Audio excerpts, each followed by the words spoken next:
keadaan Bapak Ibu hari ini, ya. Kiranya Tuhan akan memberkati kita semuanya. Mari kita akan membuka Alkitab kita dari Efesus 4 ayat yang ke-32. Mari kita bangkit berdiri membaca firman Tuhan ini. Ya, Bapak Ibu, bukan saja kita baca, tapi mari kita renungkan firman Tuhan ini dan kita lakukan dalam kehidupan sehari-hari kita, ya.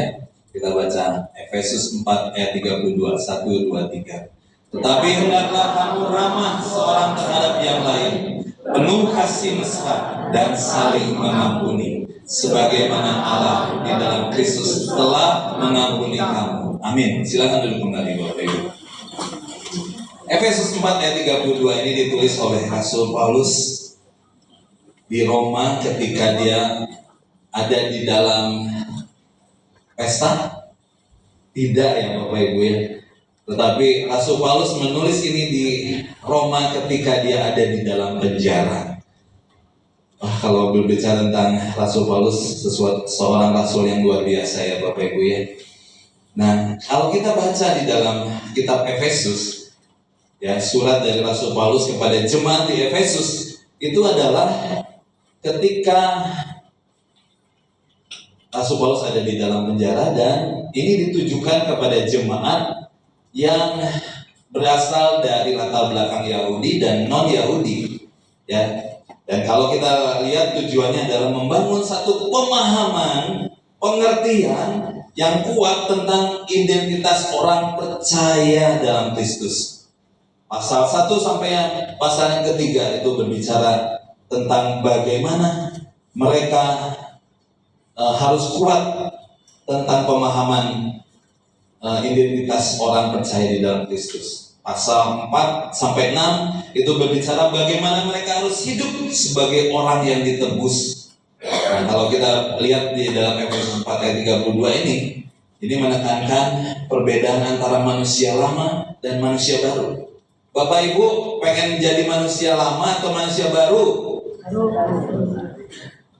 Ya, kita akan merenungkan, ya Bapak Ibu, apakah saya masih hidup dengan manusia lama kita, manusia yang dikatakan di dalam Galatia 5 ayat 19 dan 20, ya, kesukaannya akan dosa. Tapi manusia baru itu adalah manusia yang digambarkan di dalam Galatia 5 ayat 22, ya. Jadi Bapak Ibu, mari kita melihat bagaimana pasal 4 ini Rasul Paulus menasihati jemaat di Efesus untuk hidup dalam kesatuan dalam tubuh Kristus, hidup sebagai manusia baru. Itu latar belakangnya Bapak Ibu. Efesus 4 ayat 32 ini. Ya, kita mau melihat kata ramah. Ramah di sini digambarkan sebagai artinya baik hati, penuh kebaikan dan lembut. Dikatakan bahwa kita harus ramah dalam Efesus 4 ayat 32. Sikap ini menggambarkan hati yang lembut dan penuh kemurahan terhadap sesama. Ya, Bapak Ibu sudah ramah atau jutek atau Picasso belen? Kalau lu ada, semua jadi nggak rame. Atau ada lu ada, semuanya jadi rame. Ya, itu kita bisa lihat, ya, dari penilaian sikap mungkin teman-teman kita. Ketika kita ada, semuanya jadi menjauh, ya, gitu, ya. Nah, seperti itu. Apakah kita ramah? Kalau ada pengunjung baru, ada seseorang yang baru, kita nyapanya, kita mengajak berbicara, bercakap-cakap, ya. Walaupun mungkin ya kita belum mengenal betul sosok siapa yang ada di hadapan kita. Jadi Bapak Ibu, Rasul Paulus menasihatkan kepada jemaat di Efesus, ya, untuk supaya ramah. Yang kedua adalah kasih mesra. Kasih mesra artinya adalah berbelas kasih, penuh empati, peduli terhadap penderitaan orang lain. Nah, ini digambarkan sebagai kasih mesra. Jadi bukan hanya sekedar simpati, tetapi memiliki hati yang empati. Empati, kalau simpati beda, ya. Simpati itu menaruh perhatian terhadap sesuatu. Tapi kalau empati itu menempatkan diri kita terhadap orang yang mengalami mungkin kedukaan dan lain sebagainya. Itu namanya empati. Menempatkan dirinya seperti orang yang mengalami kedukaan dan sebagainya ya, atau menghadapi masalah. Bapak Ibu, apakah kita sudah memiliki kasih mesra di antara kita ya? Mari kita renungkan ini. Dan yang paling penting adalah saling mengampuni. Saling mengampuni adalah memberi kasih karunia, mengampuni dengan sukarela, bukan dengan terpaksa. Dan tindakan mengampuni ini bukan karena paksaan, melainkan sebagai pemberian anugerah. Kita akan belajar sama-sama ya, bagaimana kasih Kristus itu mendorong pengampunan bagi kita semuanya. Kenapa kita harus mengampuni? Nanti kita akan belajar. Sebagaimana Allah dikatakan di dalam Kristus telah mengampuni kamu. Inilah dasar dari pengampunan kita ya. Sebagaimana di sini menekankan bahwa ada satu standar, ada teladan dari pengampunan, itu adalah Allah sendiri. Dikatakan Allah mengampuni kita melalui karya Kristus di salib. Pengampunan total tanpa syarat. Kalau dengan syarat, tentunya kita nggak pernah ada yang bisa diampuni hari ini. Betul ya Bapak Ibu ya? Karena sedikit-sedikit kita berpikir negatif, sedikit-sedikit kita curiga, sedikit-sedikit hati kita terlalu pahit untuk berbicara sesuatu ya, karena pengalaman dan trauma kita. Nah Bapak Ibu, lihat gambar ini ya. Gambar apa ini? Orang yang mendaki aja udah susah ya, apalagi dengan beban yang berat. Bayangkan Bapak Ibu ya, hidup ini udah susah. Kadang-kadang kita mempersulit diri lagi dengan tidak mengampuni Bapak Ibu. Nah bayangkan ini ya, jadi andai kata Bapak Ibu tidak mengampuni, itu menambahkan beban di dalam hidup Bapak Ibu.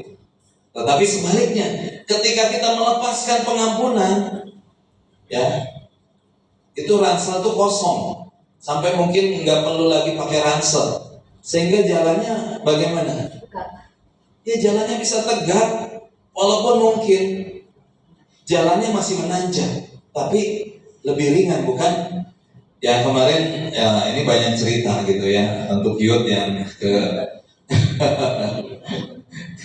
Sang Hyang Gelut ya. Nah, kalau orang Sumatera mungkin nggak bisa ngomong gelut ya, kelet. Sang Hyang Gelut ya. Ya itu pasti ada artinya ya, ada Sang Hyang Gelut, ada Sang Hyang Genit. Nah kalau Genit saya pernah ya, kalau Sang Hyang Gelut saya belum pernah. Tapi kalau lihat cerita dari Yosua itu, wah katanya luar biasa Pak. Itu medannya sangat berat. Bahkan tapi yang luar biasanya ada 3 pemuda yang bersedia untuk membawakan tasnya, tas orang-orang yang penuh beban ya. Itu luar biasa, mereka bersemangat, masih dapat beban yang itu masih tetap kuat gitu ya, karena satu masih muda dan sering olahraga. Nah, gimana nih kalau ceritanya kalau beban yang berat itu dipindahkan ke orang lain, gimana ceritanya? Enak gak?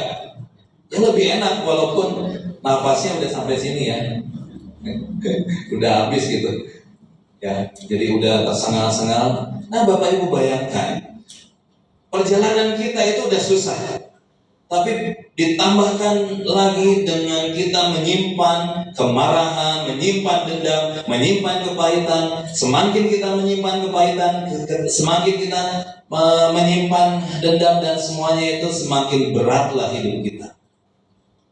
Sehingga Bapak Ibu tidak heran ya kalau tua lebih dulu, tua lebih awal, lebih dini ya, tua lebih dini, menolak tua, dia menolak tua. Nah kalau menolak tua nanti ada caranya ya.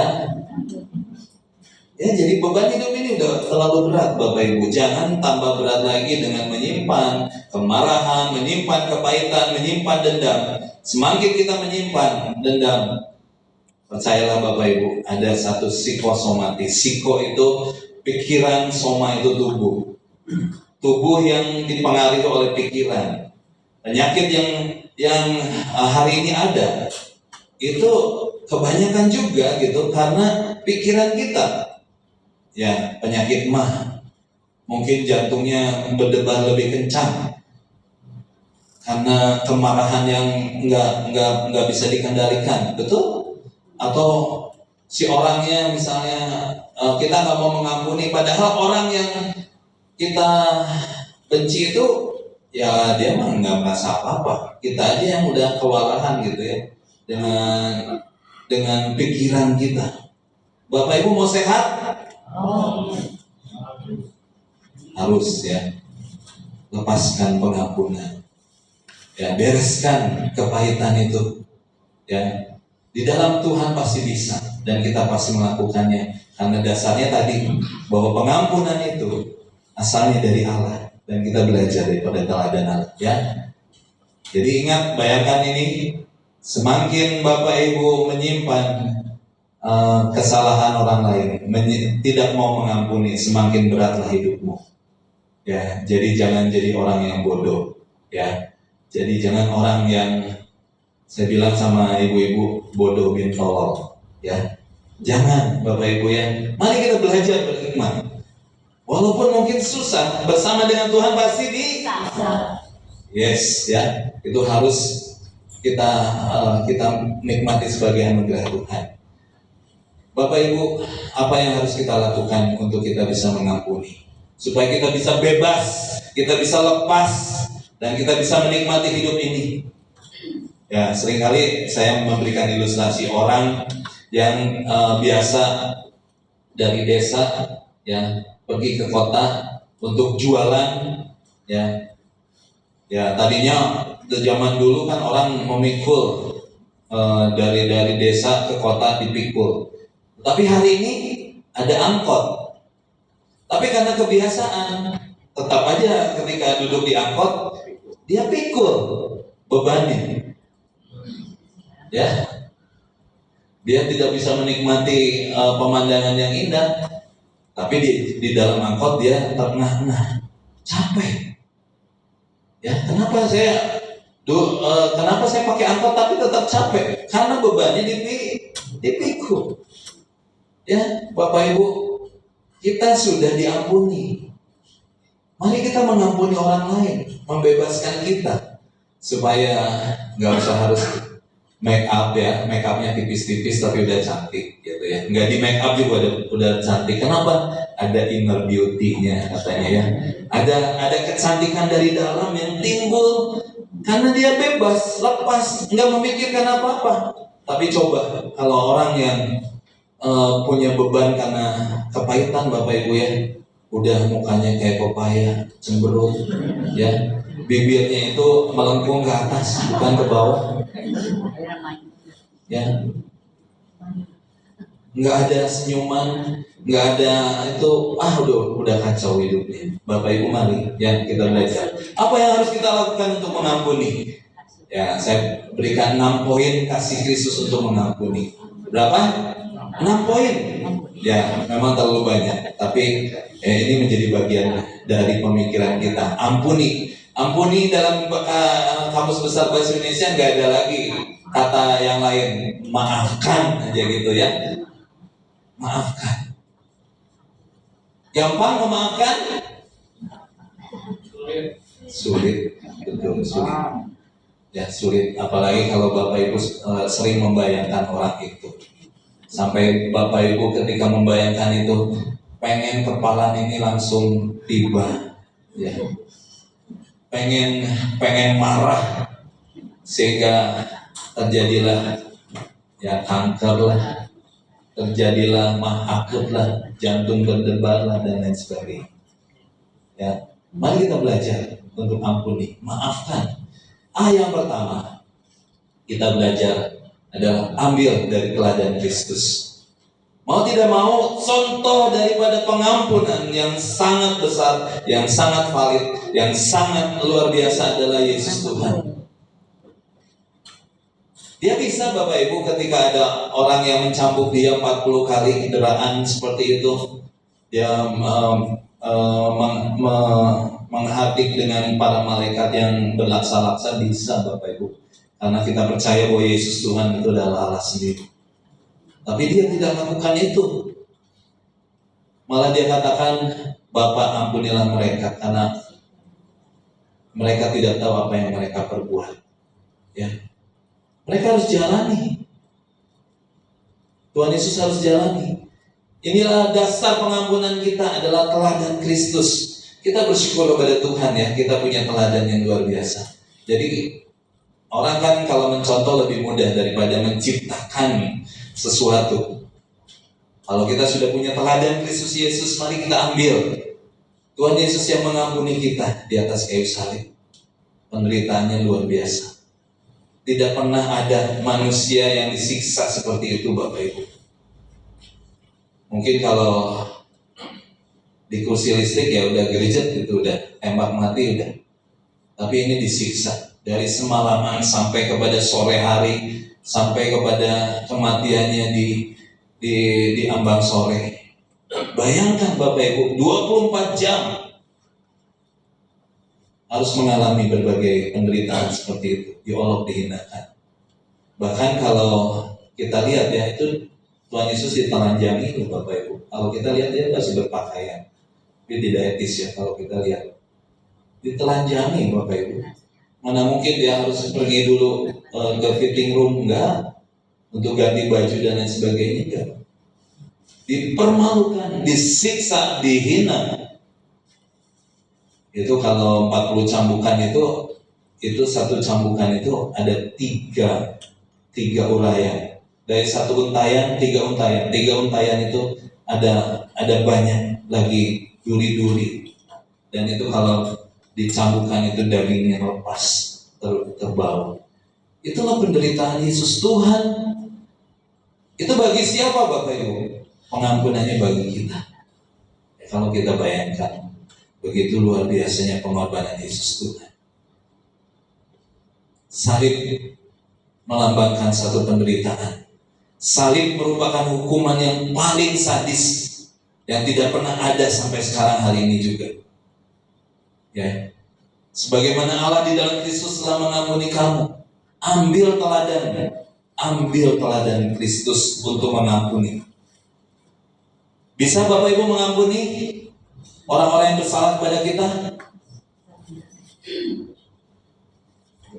Mari ambil teladan pada Kristus.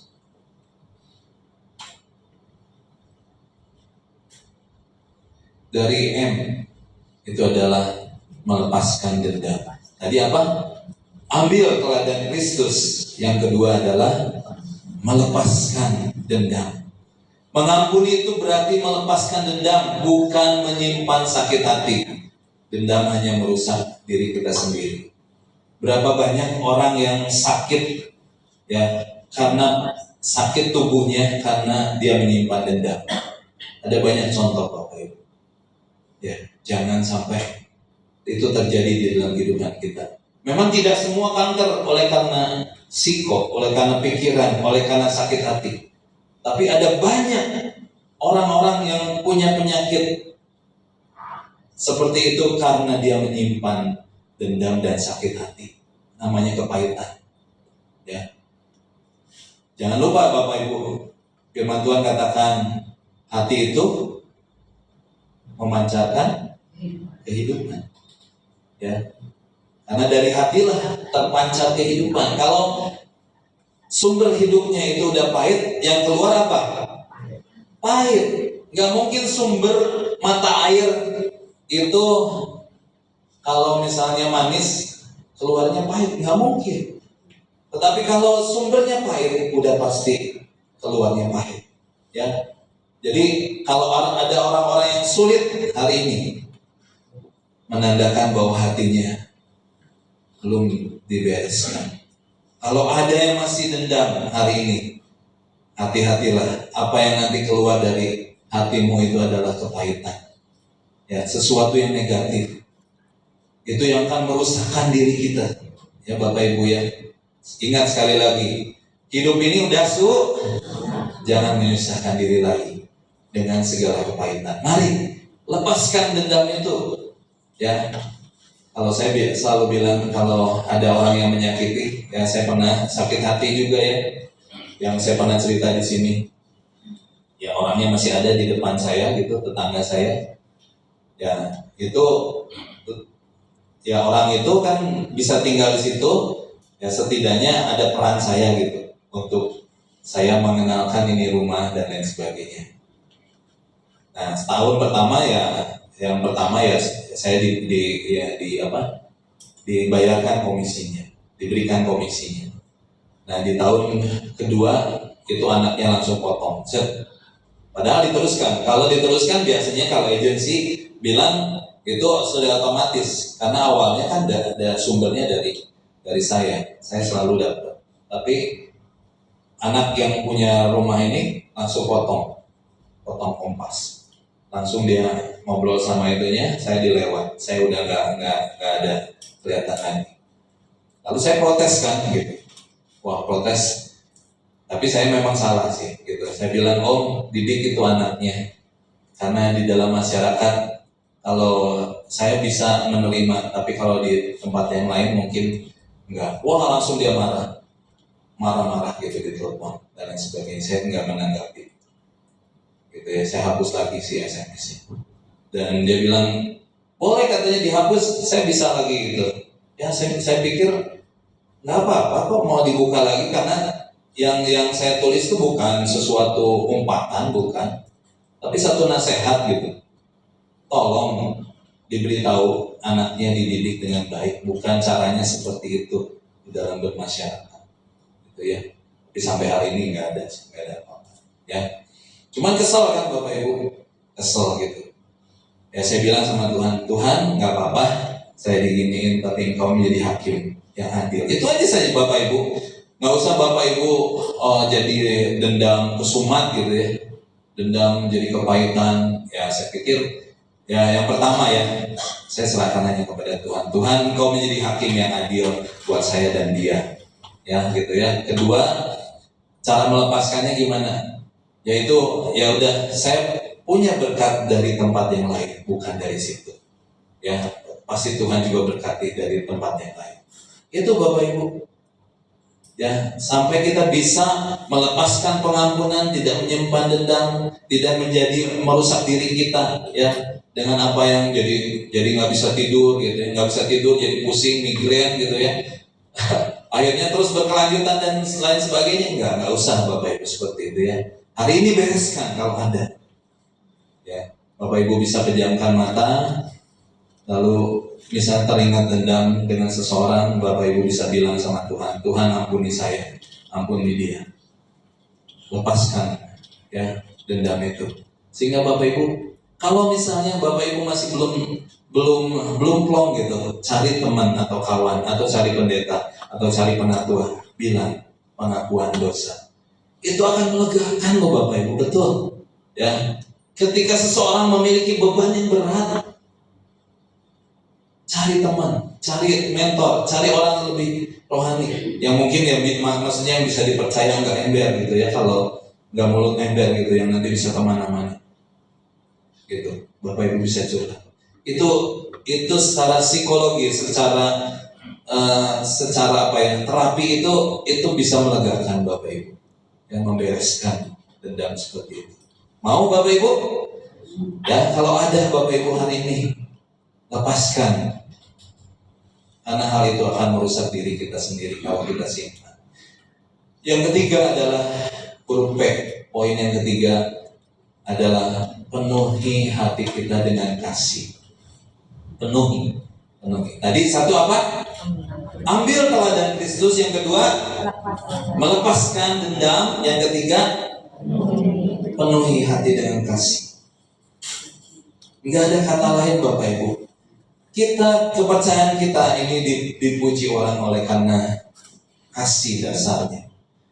Karena firman Tuhan bilang Allah adalah kasih. Udah itu aja. Ayat yang paling singkat, bukan? Allah adalah kasih. Mau dibolak-balik, ya kasih itu adalah Allah. Allah adalah kasih. Kalau Bapak Ibu perhatikan dari perjanjian lama, dari kitab Kejadian sampai kitab Wahyu, isinya adalah kasih Tuhan. Bagaimana Tuhan ingin anaknya kembali. bersekutu kembali dalam penciptaan awal. Itulah yang disebut dengan Idul Fitri. Idul itu kembali kepada fitrahnya, kembali kepada penciptaan yang awal. Bagaimana dia bisa connect kembali, nyambung kembali, berhubungan kembali, cantelan kembali. Ya tadinya yang bermusuhan sekarang bersahabat kembali, sehingga kita bisa memanggil dia Abah, Abah. Satu kedekatan yang luar biasa. Itu hanya karena kasih Bapak Ibu, kasih Kristus yang sudah memberikan pengampunan bagi kita. Kasih adalah kunci dari pengampunan ya Bapak Ibu ya. Ya, kita belajar. Kalau tadi kita belajar ambil teladan dari Kristus, karena Kristus mengasihi kita, dia rela mati buat kita. Karena Allah tahu bahwa kita nggak bisa berbuat apa-apa. Ya, karena kecenderungan manusia adalah dosa. Roma 3 ayat 10 katakan, tidak ada yang suci, tidak ada, semua orang berdosa, ya. Tidak ada yang baik, seorang pun tidak. Tidak ada yang mencari Allah, seorang pun nggak ada. Oleh karena itu dia datang dari manusia. Ya, 1 Petrus 4 ayat 8 mengatakan, kasih itu menutupi banyak sekali dosa. Kita bersyukur untuk itu ya Bapak Ibu ya. Mau penuhi hati dengan kasih? Harus belajar. Sehingga kita bisa sehat badannya, pikirannya bisa sehat. Kalau pikirannya sehat, kita nggak memikirkan hanya fokus kepada dendam itu, Bapak Ibu bisa jadi kreatif. Kita memikirkan banyak hal yang lebih perlu. Kita bisa memikirkan banyak hal yang lebih penting. Ya, menyimpan kepahitan itu nggak penting.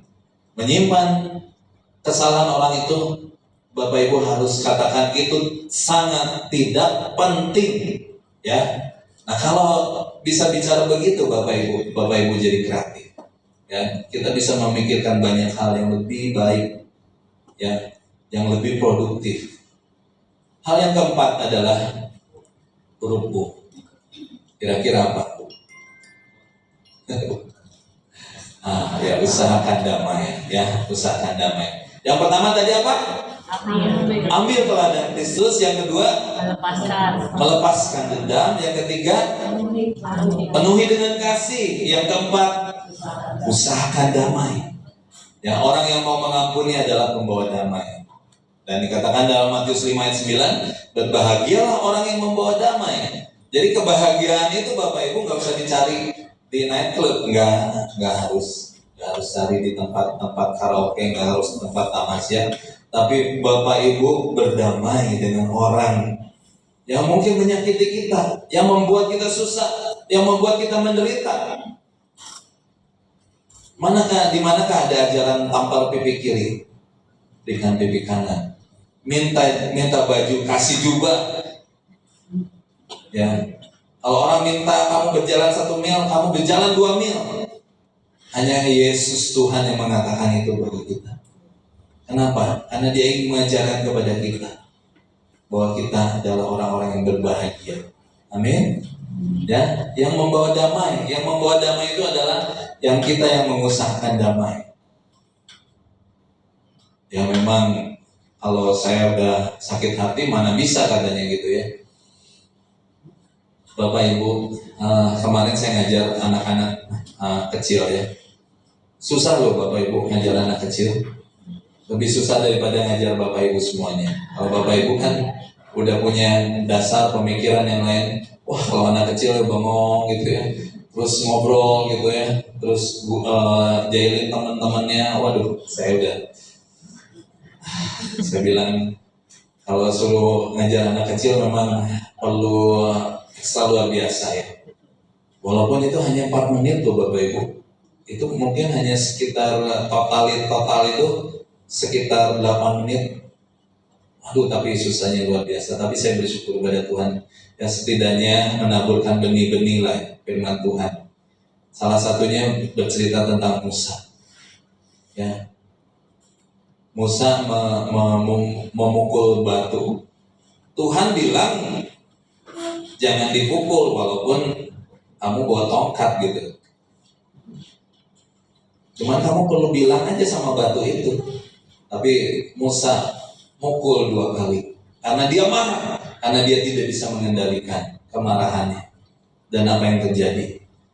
Sekecil itu, sepele itu, ya kita anggap mungkin sepele, tapi Tuhan bilang, engkau sudah mempermalukan aku di hadapan umatku.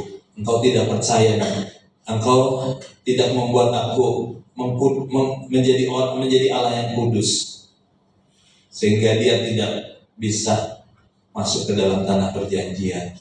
Ya, dia hanya bisa memandang di Gunung Nebo, wah itu tanah perjanjian, tapi dia tidak pernah masuk.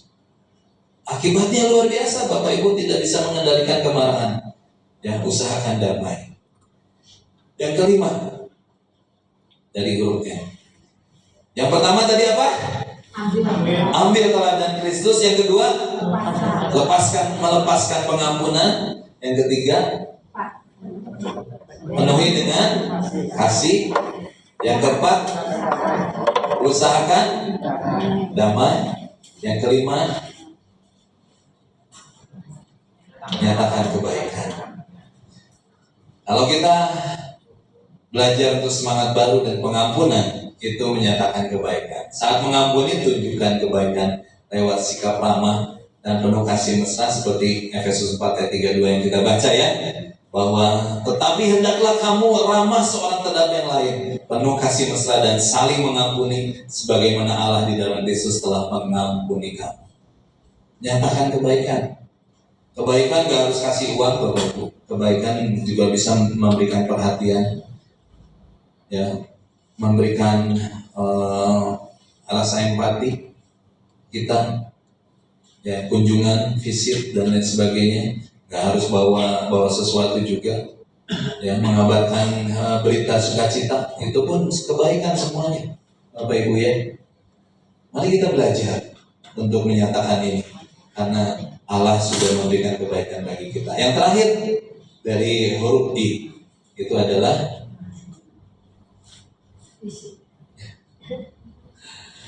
ingat. Ini yang terakhir, pamungkasnya adalah ingat pengampunan Allah.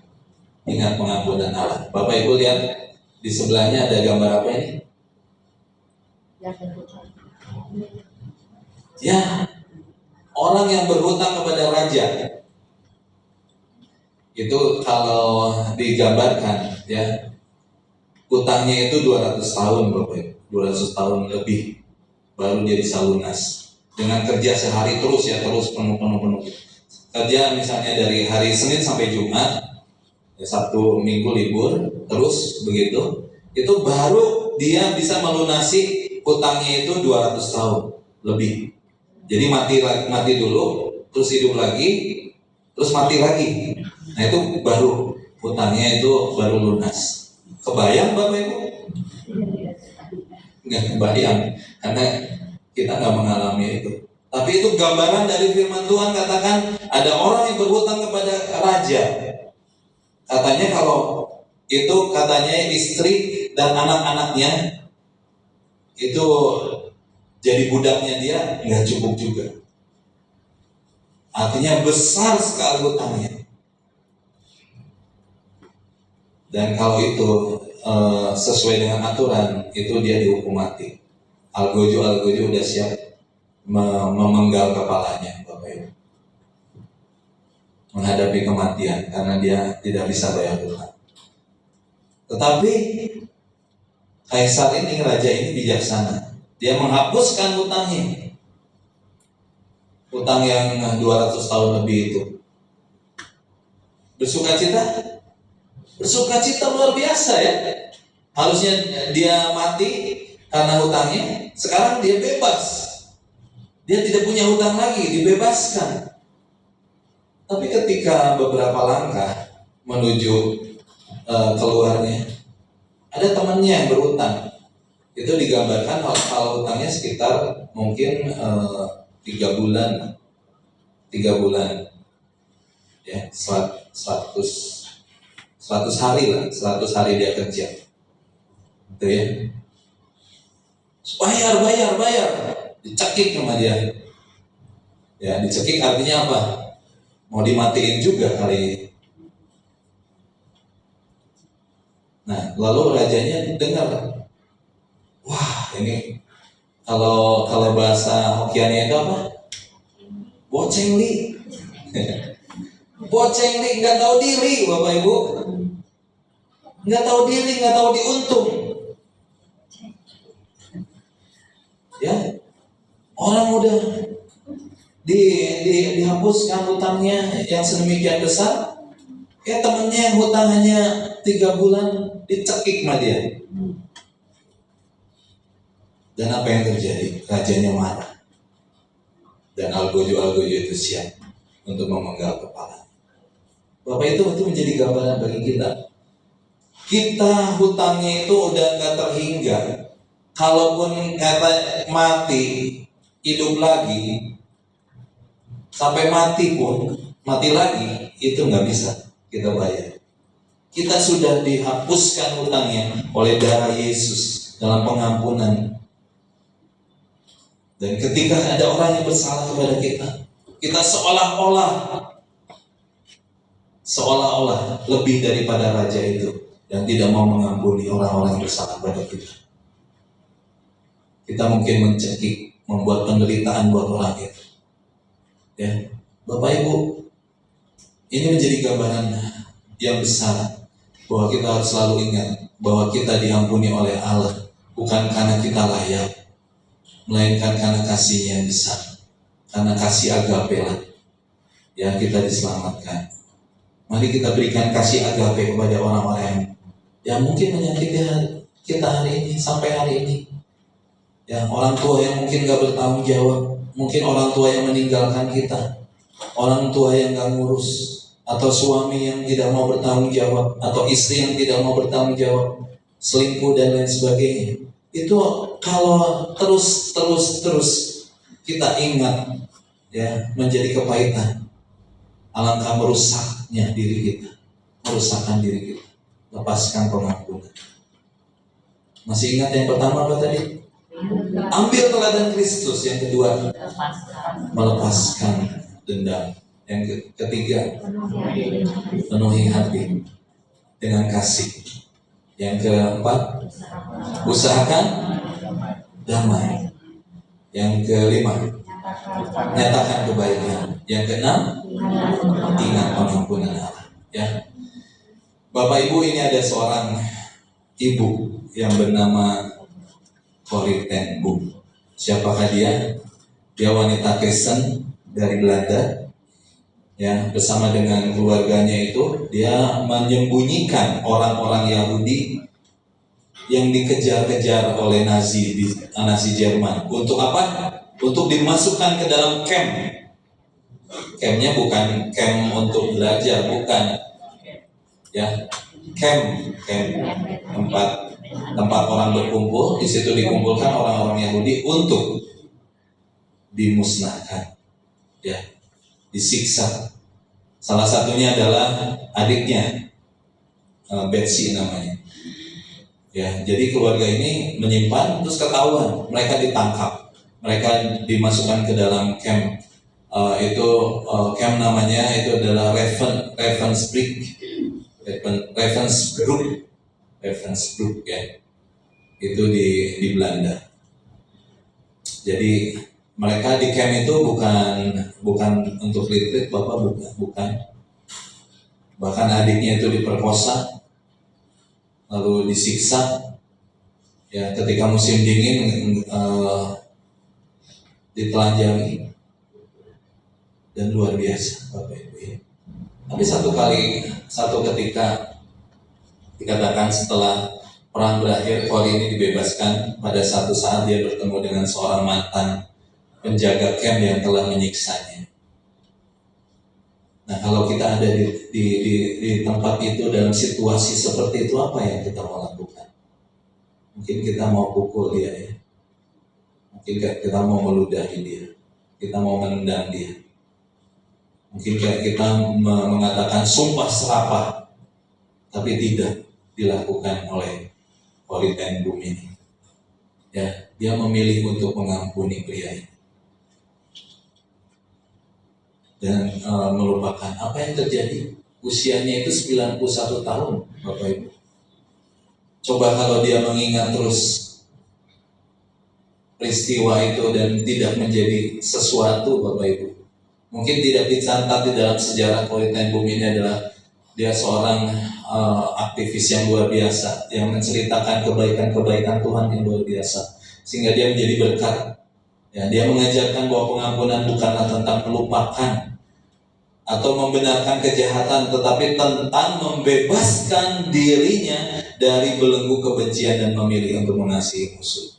Sehat, ya Bapak Ibu ya, sehat dan berguna, bermanfaat, menjadi kreatif. Lihat Koritmen Bumi.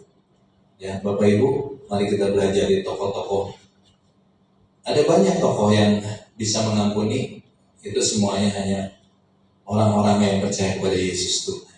Ya, karena apa? Karena dia mengambil teladan Kristus. Dan dia ingat selalu ada pengampunan di dalam Allah. Ya Bapak Ibu ya. Nah, mari kita hal praktis minggu ini adalah mengampuni dengan tulus. Kalau ada hari ini Bapak Ibu yang teringat dengan orang-orang yang menyakiti kita, memang nggak mudah Bapak Ibu, sulit, tapi kita bisa bersama Yesus. Amin. Ya, karena bukan dengan terpaksa, melainkan karena kita sudah mengalami kasih Allah. Apapun peristiwa masa lalumu, ya, mari ampuni, belajar untuk mengampuni, belajar untuk melepaskan pengampunan. Ya. Tidak melupakan atau membenarkan kejahatan, tidak, tapi supaya Bapak Ibu sehat, baik secara rohani, baik sehat secara jasmani, oleh karena kita hidup di dalam kebebasan. Meneladani Kristus dalam sikap pemaaf, sekalipun orang lain mungkin tidak meminta maaf. Ya. Yang ketiga, mendoakan orang yang menyakiti kita agar kasih Allah juga menjamah hati mereka. Ya, kita belajar bukan saja memaafkan, tapi mendoakan yang baik-baik. Hidup dalam damai dan sukacita, karena hati yang mengampuni akan dipenuhi kebenaran dari Allah. Mengampuni memang sulit, tapi kasih Kristus memampukan kita untuk mengampuni. Amin. Ya, setuju. Ingat selalu akronim ampuni, ambil teladan Kristus, melepaskan dendam, penuhi hati dengan kasih, usahakan damai, nyatakan kebaikan, dan ingat pengampunan Allah. Mari hidup dalam pengampunan dan kasih Kristus. Mari kita berdoa. Selidiki aku, lihat hati